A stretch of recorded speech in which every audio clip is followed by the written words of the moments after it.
책으로 승부입니다. 세계 역사 이야기 현대편 학원으로 함께 살펴보겠습니다. 이번 시간에는 제2차 세계대전의 종결에 관한 이야기를 들려드릴게요.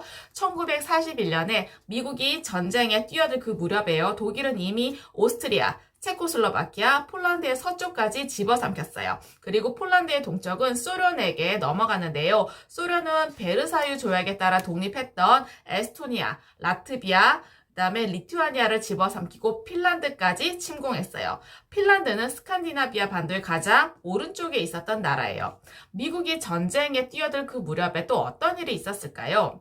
점점 연합군에게 불리한 상황이었어요. 독일군은 이미 덴마크까지 침공을 했고요. 전격전이라고 해서 네덜란드와 벨기에를 삽시간에 점령하고 프랑스로 몰려갔어요.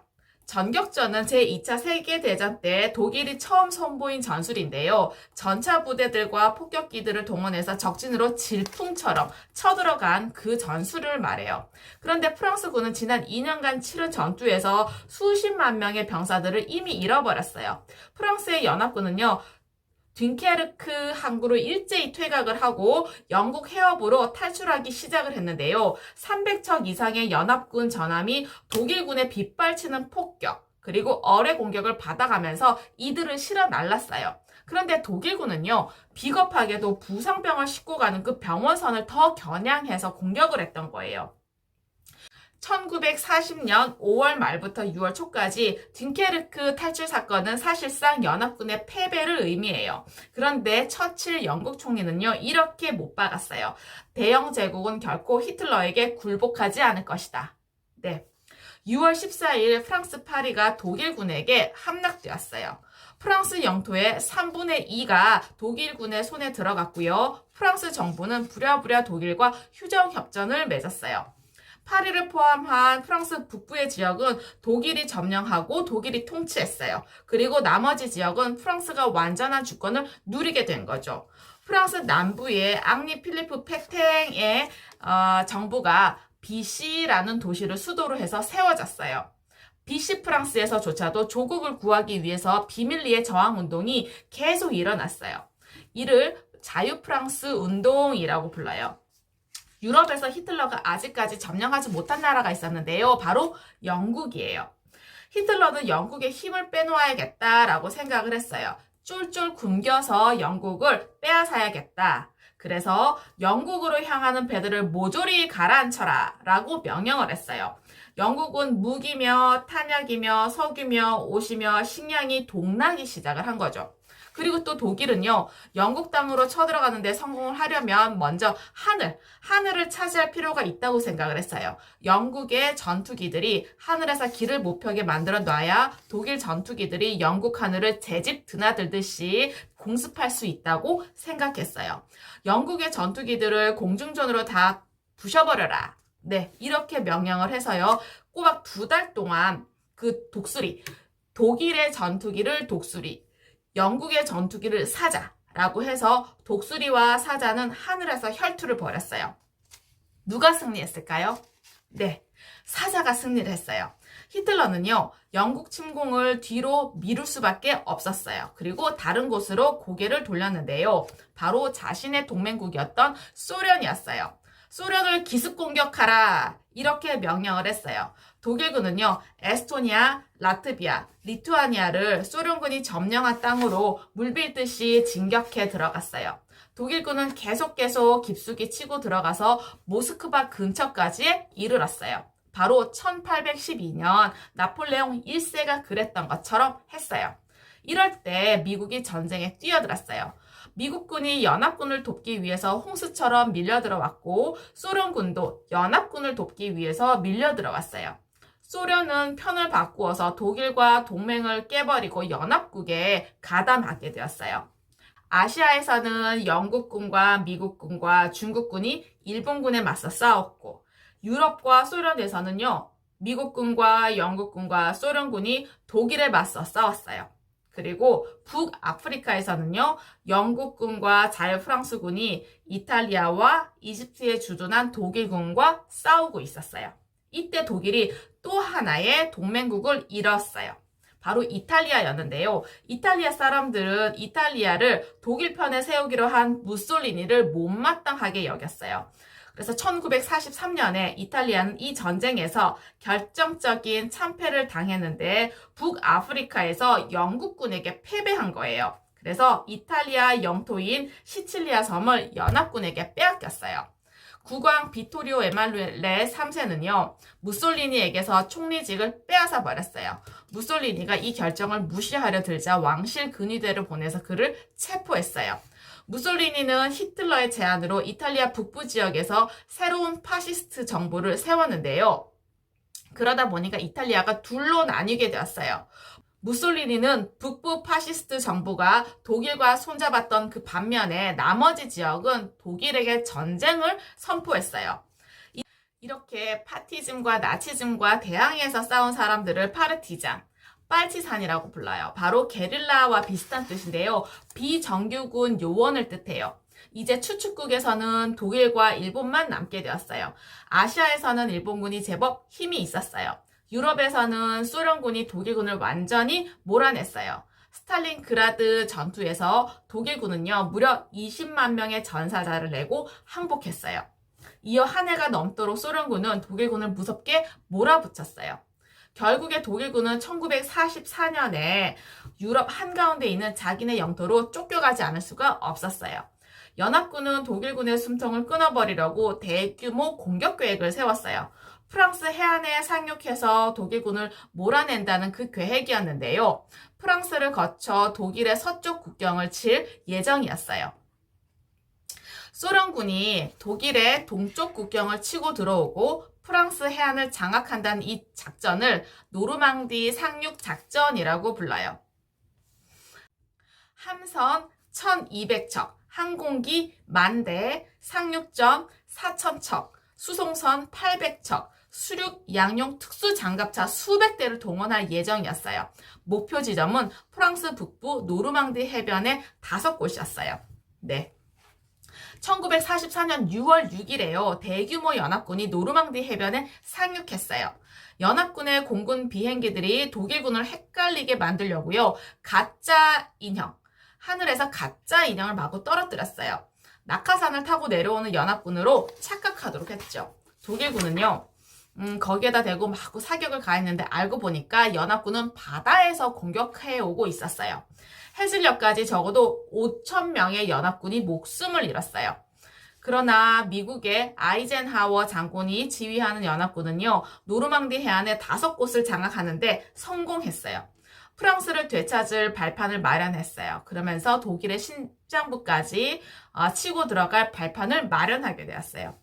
1944년 8월 25일에 연합군은 파리로 행진해서 들어갔어요. 마침내 해방된 것이죠. 연합군의 발길은 독일로 향했어요. 소련군이 동쪽에서부터 베를린을 향해 진격해오고 있었어요. 독일은요, 항복하지 않을 수 없는 형편이었어요. 그렇지만은 히틀러는요, 반격에 나섰어요. 12월 중순에 히틀러는 연합군 사령관 아이젠하워 장군이 이끄는 미국군을 기습 공격했어요. 네. 대규모 공격이었는데요. 언덕과 숲이 많은 벨기에 북부의 아르덴에서 이 전투를 벌지 전투라고 불러요. 서쪽 전선에선 이 벌지 전투가 독일군의 마지막 공격이었어요. 1945년 4월에 동쪽 전선의 소련군이 독일의 수도 베를린으로 진격했어요. 독일 나치스의 숨통이 끊기기 일보 직전이었어요. 이탈리아에서는 4월 28일에 무솔리니가 트럭을 타고 도망을 치다가 국경 근처에 파르티잔들에게 붙잡혀 처형을 당했어요. 시체는 거리에 내던져져서 사람들의 침세례를 받았다고 해요. 그리고 이틀 뒤에는요, 베를린에서 히틀러가 지하에 만들어 놓은 그 진지에 숨어 있다가 독약을 먹고 스스로 숨을 끊었어요. 일주일 뒤에 독일은 공식적으로 항복했어요. 1945년 5월 8일 자정을 기해서 연합국이 유럽에서는 전쟁이 끝났다라고 선언했어요. 이 날을 VE 데이라고 해요. 유럽에서의 승리, 빅토리 인 유럽의 줄임말이에요. 유럽에서의 전쟁은 끝이 났어요. 그렇지만은 셀 수 없는 많은 사람들이 죽었어요. 오래된 도시들이 폭격을 당해서 훌륭한 건물들이 불타고 파괴되었어요. 유럽에 전쟁이 안겨준 것은요, 잿더미뿐이었습니다. 1945년 8월 6일에 미국의 대통령 목소리가 라디오에서 흘러나오고 있었어요. 몇 달 전에 뇌출혈로 세상을 떠난 루스벨트 대통령의 뒤를 이은 해리 트루먼 대통령의 목소리였어요. 우리 미국 공군 폭격기가 방금 일본의 히로시마시에 원자폭탄을 투여했습니다. 네. 유럽에서는 지난 5월 8일에 전쟁이 끝이 났지만 나홀로 추축국이 된 일본은 여전히 항복하고 있지 않았어요. 아시아에서의 전쟁은요, 석 달이나 더 끌고 있었어요. 7월 말에 트루먼 대통령, 처칠 영국 총리, 스탈린 소련 공산당 서기장이 만났어요. 일본에게 최후 통첩을 보냈어요. 무조건 항복하고 평화조약에 사인해라. 그렇지 않으면 연합군의 침략을 받을 것이다. 네, 이런 내용이었어요. 일본은요, 손을 내저었어요. 연합군은 대책을 세워야 했어요. 일본 본토까지 힘들어 쳐들어가지 않고도 항복을 받아낼 수 있는 방법이 없지는 않았어요. 미국이 비밀리에 만들어 온 신형 폭탄이 있었거든요. 네. 1930년대로 거슬러 올라가 보면요. 독일에서 원자의 운동을 연구하고 있었던 알베르트 아인슈타인이라는 과학자가 있었어요. 아인슈타인은 세상에 놀랄만한 발전을 줄줄이 내놓고 있었어요. 히틀러는 놀라지 않았어요. 엉터리라고 생각했어요. 그 이유는요, 아인슈타인이 유대인이었기 때문이었죠. 아인슈타인은 독일을 떠나서 미국으로 갔어요. 1939년 여름에 나치스의 과학자들이 원자폭탄을 만들까봐 무척 걱정을 하고 있었어요. 당시에 미국 대통령인 루스벨트에게 이런 편지를 썼어요. 독일이 원자폭탄을 개발할 염려가 있습니다. 우리는 그것을 매우 경계해야 합니다. 서둘러 조치를 취하십시오. 네. 원자폭탄은 원자핵이 분열할 때마다 생기는 커다란 에너지를 이용한 무시무시한 무기예요.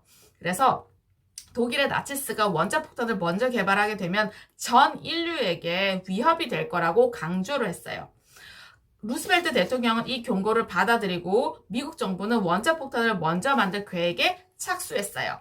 그리고 미국 과학자들은 맨해튼 계획이라는 이름으로 3년 만에 마침내 원자폭탄을 만들어냈어요. 네, 성공적이었어요. 독일의 나치스가 만들지 못한 그 원자폭탄을 미국이 사용할 수 있게 된 것이에요.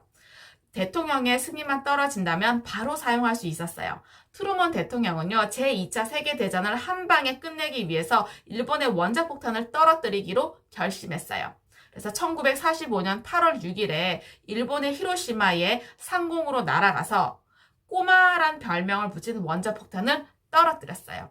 순식간에 히로시마 주민 6만 6천 명이 그 자리에서 죽고 6만 9천 명이 부상을 당했어요. 그리고 히로시마의 건물 67%가 완전히 파괴되고 불타버렸어요. 도시 하나가 눈 깜짝할 사이에 사라져버렸어요. 그리고 사흘 뒤였던 8월 9일에 미국은 일본의 나가사키로 가서 뚱뽀라고 별명을 붙인 원자폭탄을 투하했어요. 그 자리에서 3만 9천 명이 죽었어요. 트루먼 대통령이 원자폭탄을 떨어뜨리기로 한 그 결정이 과연 옳은 것이었는지 지금까지도 논쟁 중이에요. 그렇지만은 역사적으로 분명한 것은 한 가지 있어요. 원자폭탄 때문에 제2차 세계대전이 완전히 끝났다는 사실이에요. 일본은 그 다음날 바로 항복 협상에 나섰어요. 원자폭탄을 가진 나라에 맞서봐야 아무 소용이 없다는 사실을 깨달았어요. 1945년 8월 14일에 제2차 세계대전은 공식적으로 막을 내렸어요. 그 결과 평화를 사랑하는 나라들로 구성된 국제연합이라는 국제기구가 탄생했어요. 바로 UN을 의미해요. 지금도 미국 뉴욕시에 있죠.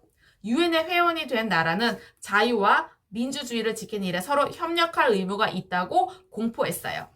1946년에 열린 제1차 UN 총회에서 UN 원자력위원회를 만들었는데요. 핵무기와 확산을 막기 위한 그런 노력을 하기 위해서였어요. 그렇지만 이 위원회는 6년도 채 되기 전에 쓰러져 버렸어요. 이유는 영국, 소련이 핵실험에 성공을 하고 내놓으라 하는 나라들이 저마다 딴 생각을 하고 있어서 너도 나도 핵무기 개발에 뛰어들었기 때문이었죠. 네, 어떠셨나요? 과거의 지혜와 지식을 통해서 현재와 미래의 삶이 좀 더 의미 있고 풍성해지시길 기원합니다. 감사합니다.